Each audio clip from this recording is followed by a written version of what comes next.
Hi, everybody. My name is Josiah Gilliam, and I am the Executive Director at Pump.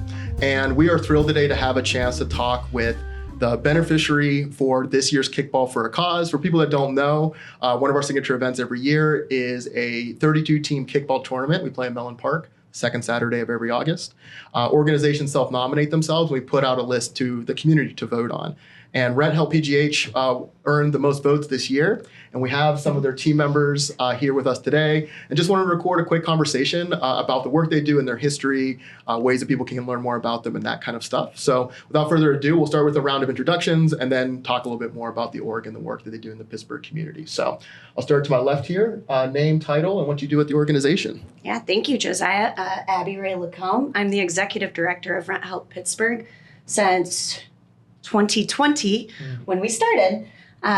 I am responsible for all of our program development, expansion of services, ensuring that we are accessing avenues of need for Allegheny County residents, as well as all of our fundraising, fund management, and all of the other very exciting things that EDs get to do, as you know. Yeah. Also with me is our leadership team. Turn it over to them. Yeah, wonderful. Oh. Hi, my name's Evie. I'm with Rent Help Pittsburgh. It's Evie like Chevy, because that's a hard one for people sometimes. And I am manager of the Lawyer of the Day program. So we have a presence in 4 of the highest filing courts. And we go to court, talk to people before their hearings, and connect with them beforehand to get them connected to legal aid, rental assistance, and other resources that might help stabilize their household and support them in that moment. Gotcha. Very cool. Thanks for being here. Thanks for having us. And I'm Mairead. I am the program manager for our mediation resource navigation program. We work in partnership with Just Mediation Pittsburgh, another really awesome nonprofit in our area. And we are working with landlords and tenants who want to solve their conflict outside of court. So they've chosen to come to mediation. My team works with each tenant and their landlord to see, similar to Evie, like what resources might be helpful in this moment to help create a sustainable agreement on how they're going to move past the conflict of the moment. Wonderful. My name is Tiffany Clayton. I am kind of the jack of all trades. I am one of the managers that help with staffing, a little bit of HR, and the events and fundraising. Very cool. So I heard Rent Help Pittsburgh. That's the preferred way of saying it. So not Rent Help PGH, Rent Help Pittsburgh. We use them interchangeably. Okay, wonderful. RHP. Absolutely RHP, free to love it. whichever rules today. Okay, very good. And I heard that Allegheny County. So we're serving the residents, the neighbors of the city of Pittsburgh and Allegheny County then? Yes. Families that are at risk of or engaged in evictions. Okay. So we started in 2020 specifically focused on rental assistance for folks during the COVID crisis. And the vision at that time was that we were going to be a very short-term project during a major crisis across, the globe. Mm-hmm. Very quickly after the statewide eviction moratorium went away, the CDC moratorium went into play. The issue with the CDC moratorium is that you had to opt in, which means that as a resident, you needed to understand how the moratorium worked, and you needed the affidavits to complete in order to be covered by this moratorium and have the opportunity to stay in your home. Yeah. We, in collaboration with the Create Lab at CMU, have a really awesome eviction database that tracks all of the filings in Allegheny County every day. And using that, we sent mailers to everyone in the county with an explanation on the moratorium, with copies of the affidavit, and instructions on how to complete it. Inside of that, we then quickly realized every social service organization deals with housing insecurity, but no one specializes in housing insecurity for people engaged in evictions. And it was at that point we decided to pursue our 501c3, become an official organization, and really to fill the niche of eviction-facing housing insecurity in Allegheny County. We have around 14,000 evictions in Allegheny County filed every year. Every year. And we do not know what % of those lead to actual displacement. But what we do know is historically over 85% of them were judged in favor of the landlord. And therefore those families were in the position to be removed from their home. So from that, we've developed what we consider essentially a sequential intercept model. We try to catch people before an eviction is filed at all. So that's our mediation program with Just Mediation Pittsburgh. We still do outreach to every household that we can get contact information for in Allegheny County. That's in collaboration with Allegheny County DHS. If we can't get in touch with them before the hearing and get them connected to rental assistance then, we've launched our Lawyer of the Day program inside of 4 courts in the city of Pittsburgh. We'll be expanding to about 4 more this year, thanks to City Council. Very literally, thank you, City Council. And 2 in the county, thanks to the Innamorato administration. So huzzah. Okay. And then not with us is our appeals specialist, Jayla Rucker, who is at the Housing Stabilization Center in downtown. And she has developed a full appeals program in collaboration with the Court of Common Pleas. So if you are judged against, you can go and work with somebody to understand how to file an appeal and what that process will look like. Wow, incredible. So how many people a year or families are you guys directly involved with, ballpark? Yeah, we do outreach to right around 9,000 households. We directly serve over 2,500, and we serve about 11,000 people represented by those households. Wow, that's incredible. So let's talk about some of the different buckets within the organization. How has this work, kind of evolved, and what's it like working with, people and families in a moment of crisis, trying to navigate what can often be complicated systems? I've seen eyes on me. I'll go first. Go for it.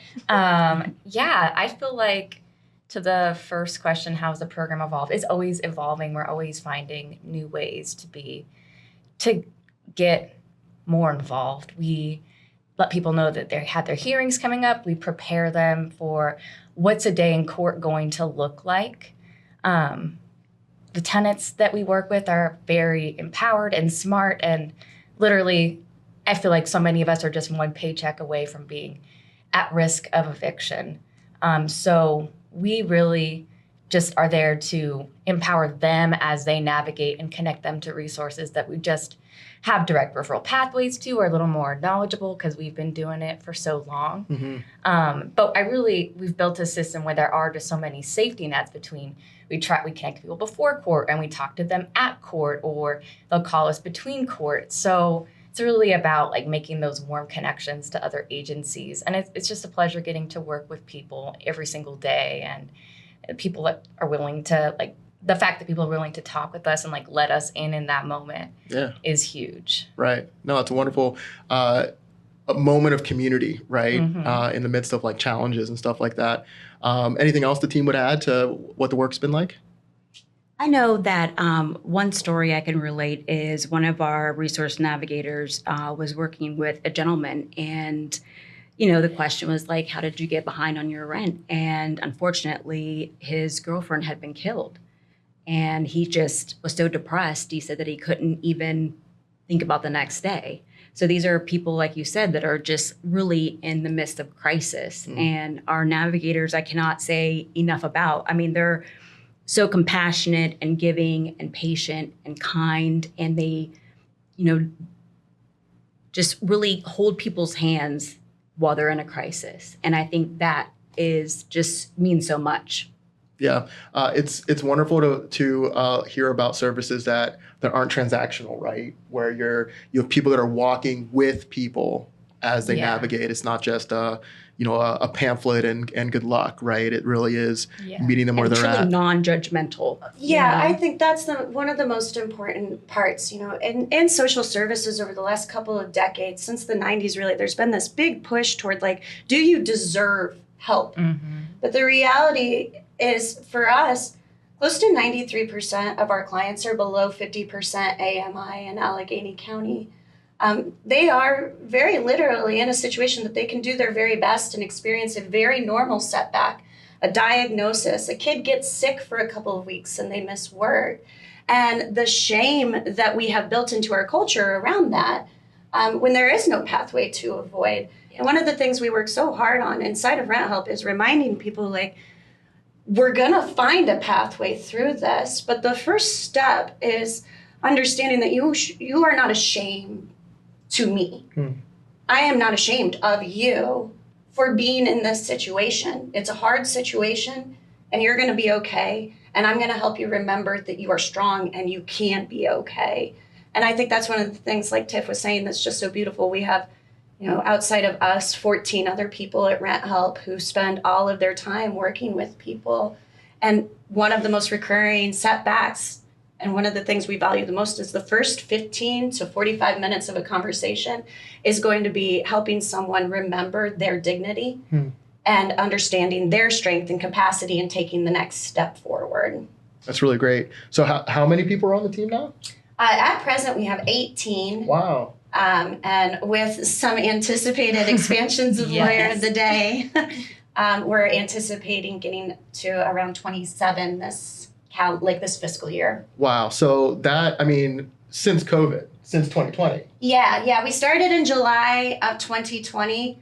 And essentially by the fall, once our first funding that came through PLAN, the Pennsylvania Legal Aid Network, as that expired in November, we had about 3 full-time equivalent resource navigators that myself and our very, very small, scrappy board were able to maintain through that time.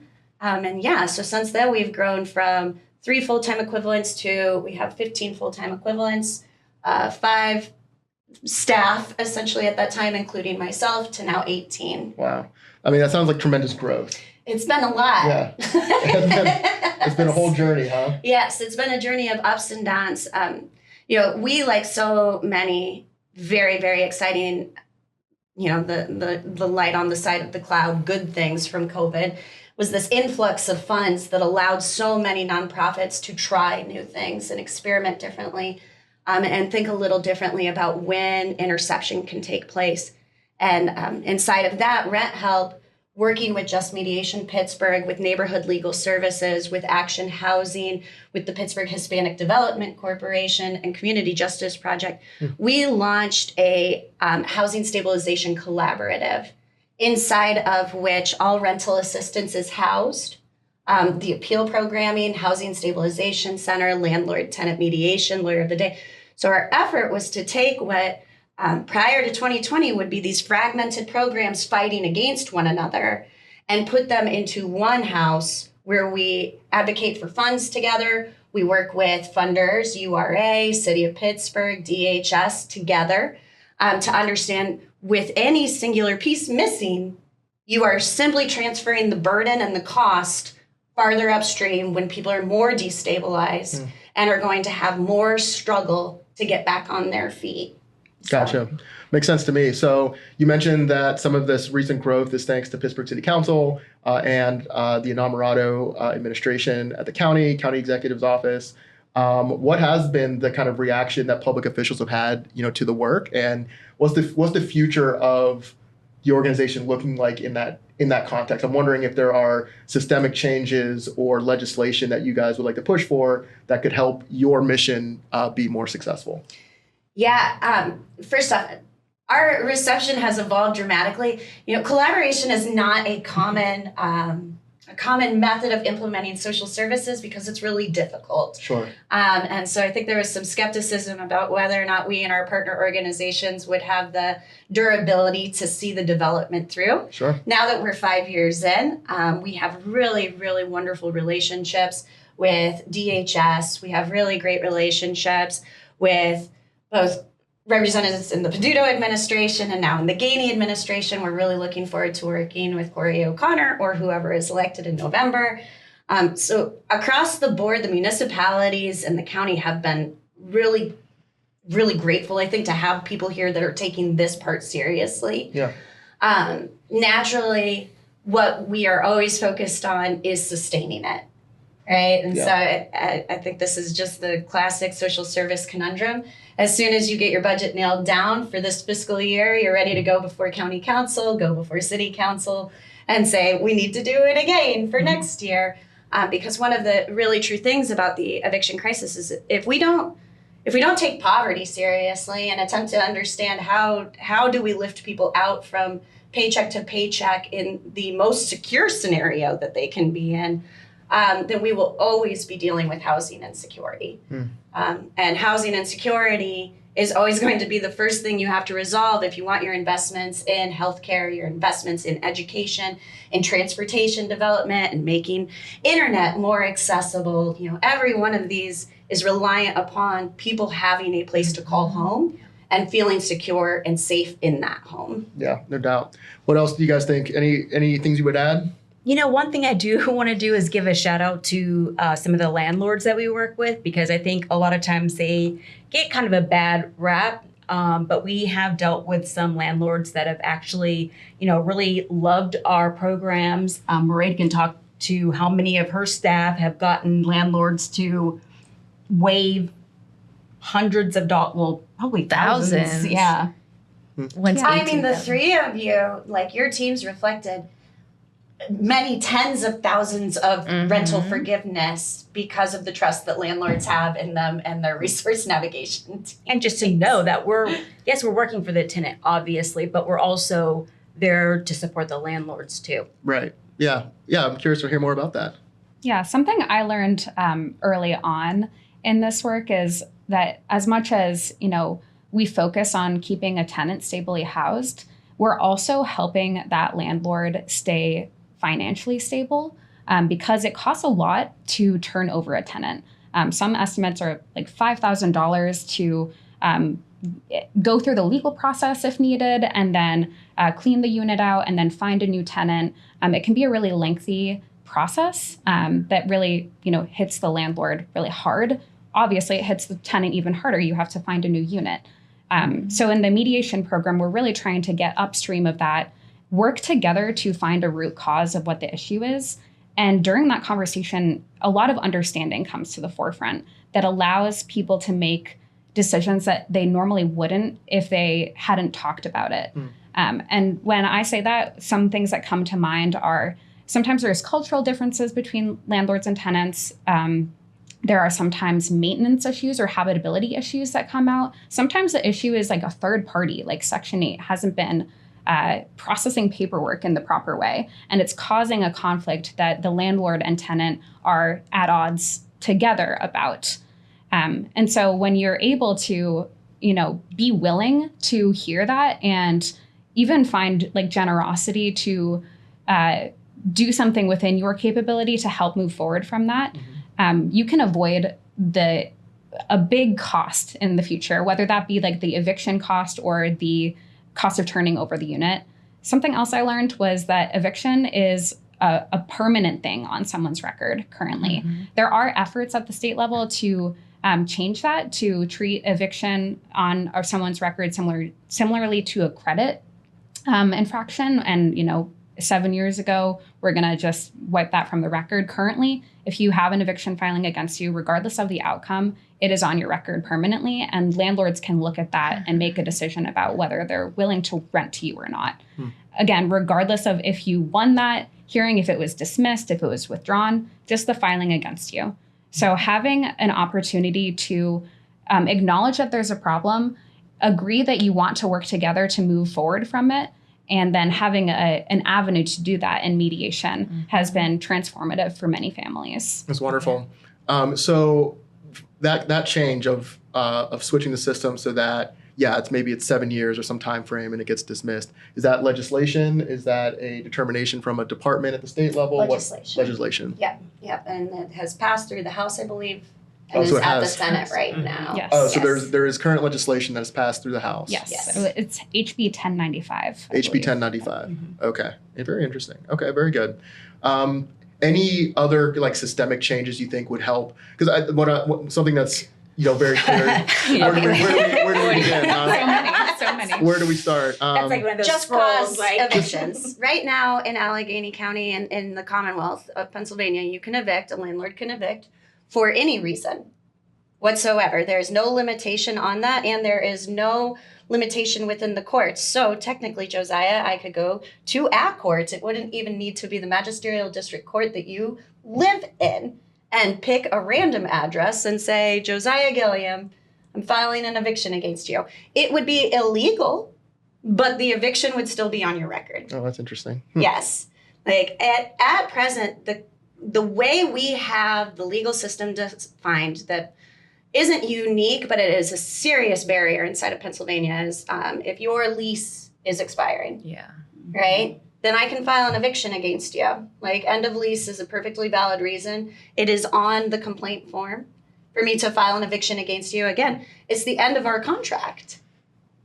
and now I can evict you for it, and you will have a permanent MAR on your record that makes renting really, really difficult, right? It will make getting your credit checks, like all of your background checks, anything else that you're working with to find another landlord, and in some cases potentially impact your ability to work with creditors of other varieties if they decide to use rentership as a way to assess your credit worthiness. Yeah, as part of their criteria. Yeah, it will come after you. So I think the most important, to me, like fundamental change that could happen in Pennsylvania is just cause evictions. Like, if a landlord is going to file, it needs to be for a reason that makes sense. So a narrowly defined criteria. Yes, like you have caused harm on the property, you are not paying, right? And again, we've set up systems. Most evictions that are filed, about 90% of them are for unpaid rent, right? So again, it is a thing that every time you look at it, no matter what angle you come at it from, the majority of this is an issue of poverty, and especially an issue of poverty inside of Allegheny County and the entire country, where rents are skyrocketing, but wages are stagnating.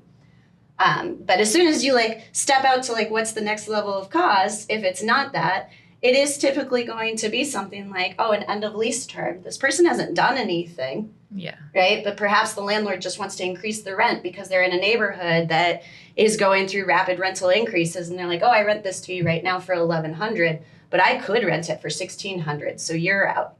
Gotcha. Yeah. What's so clear, and it's been mentioned a couple of times in the conversation, is how poverty is such a root cause. But then the empathy to understand that it doesn't necessarily take much to move someone from a relatively stable position to crisis, even just standard things that kind of come up in life, which is why the work you do is so important, because it can help eliminate some of those negative externalities. Yeah, like Tiff was saying, one that we see not infrequently is a 2 or 3 person household, and they have always been making it, right? They've always been at, just enough. Their bills are covered a little bit in savings, and one of the spouses dies. And now you have a dual income household economy, that is operating at a 50% deficit with no pathway to fix it, right? They've always lived within their means. They've always been positioned to make it. And a cancer diagnosis just ruins people's livelihoods. Yeah. And that's true for all of us.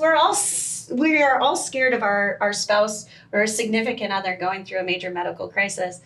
When you add in the additional burden of literally the next month will you be able to pay your bills, it can get catastrophic and irrecoverably. The grief that comes with that, not only losing someone that you love and you've built your entire life with, but the fear that then couples with it of how am I going to not end up homeless. 1 in 3 unhoused people in Pennsylvania, this is a Housing Alliance report, 1 in 3 unhoused people cite eviction as the precipitating cause that led them to be unhoused. And the line between being housed and being evicted is a car accident. A diagnosis. Just unforeseen medical bill, something like that. Yeah. Anything else you'd like to draw people's attention to in terms of the work you're doing? And I'm wondering if folks are listening to this conversation or watching it and they want to support you guys, how can they do that? Well, our website is equipped for donation, which would be super, super exciting, and we would really appreciate it. $5 can go a long way. And it opens up a lot of opportunity.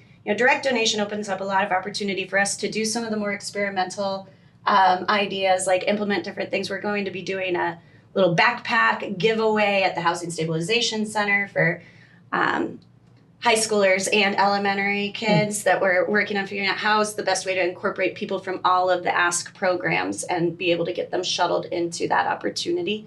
There's just so many different little ideas we have. So, please donate. It would be great.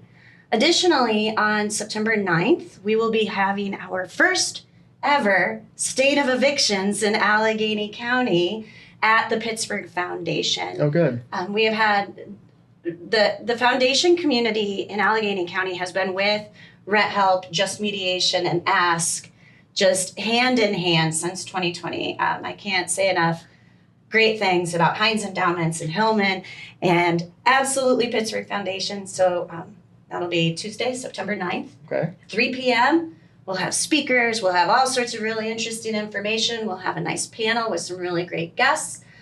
So please come out to that.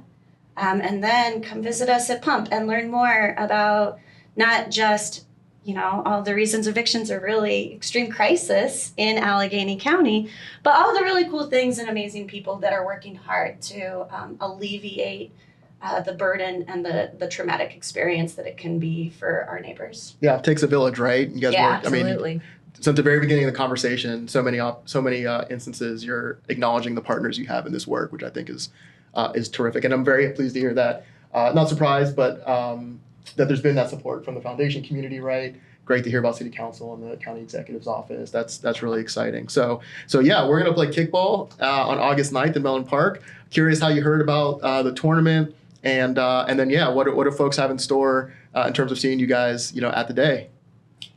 Well, I think I found out from you, Murray, about last year. Were you in it, or you guys went to go and see? I know one of our coworkers was talking about going to go and watch it, and we were trying to think of different events to do, and we thought let's see about entering for to be the beneficiary. And then it was funny, as I was looking up the information, Abby Ray texted me like, we should enter, to be the beneficiary. I'm like, oh my God, great minds think alike, because we were all just talking about that. So we were so excited, and we're so grateful for the people that voted for us. Yeah. Too. No, it's a wonderful thing. And so for folks that don't know, I mean, if you're watching this video, you're probably very familiar, but it's organizations self-nominate themselves. We put out the list to a community vote. And so Pump members have a weighted vote, but it's just a matter of like who comes in. We just tally the results. And RentHelp Pittsburgh, number one vote getter this year, which we are absolutely thrilled about. It just felt like it was so timely. Like we could hardly have, there's always great organizations that are a part of it every year, but it just felt like the topic area, and given the time and the circumstances. And now we're in a national housing crisis right now. Yeah, front of mind for a lot of folks, both in terms of like their own experience, but then leadership as well. So we're thrilled that you guys are the beneficiary this year. Our entire team, very pleased with that, and excited to have you day of. It's shaping up to be a fun day, and VIP sightings. I don't want to spoil anything, or maybe plans change, but excited about that. We've got really great outpouring of support from the general community as well. Just excited about it. And it's just a good example, for us of like, the power of sports and community and lifting up important work that's happening. So yeah, definitely encourage people day of to stop by the booth. Yes. Booth 10, what do we think, and table? Oh, we're going to have a booth. It's personalized. So you will see a big black 10-foot tent that says RentHelpPGH. Come on by. We're going to have activities. We have a spin wheel, so we'll have some trivia. And this summer we have, at the different tabling events that we've done, one activity that we've been doing is we've been using kind of like the Jenga sets and asking people, if you could think of one word, if one word could symbolize what home means to you, what would it be? What would that word be? And we have people filling it out, whether it's, safety. I've seen one that says chaos. So it's been really fun to see people, fill out the blocks. And then we're going to try to put together a house with the Jenga pieces. Okay. And hopefully, if it works out, we're going to maybe keep it in the HSC. Okay, love it. So yeah, if you're there that day, make sure you stop by. Say hello, see the team, learn about the work that they're doing. And if you're interested in supporting the tournament and RentHelpPGH, you can donate and support directly. We're still accepting sponsors for the event, and the whole purpose of the event is to raise funds for important organizations doing important work. So that is also an avenue if you want to support the tournament, as well. We just had a couple recent sponsors join in on the fund, so we're excited about that. So anything else we would like to make sure that we mention for the purposes of this conversation, my friends? I think for this conversation, we're probably good. But as you can see, each time we're like, oh, let us talk. So let us not talk, and we'll wrap it up. I mean, Wonderful. just thank you. Thank you. Yeah, thank you this so has been much. great. Thanks, Yeah. Josiah. Yeah, very happy to do it. And thanks to the Pittsburgh community for this opportunity and a chance to learn more about a wonderful organization. So that's it for now. Thanks for checking out this video and hope to see you August 9th in Mellon Park for Kickball for a Cause 2025.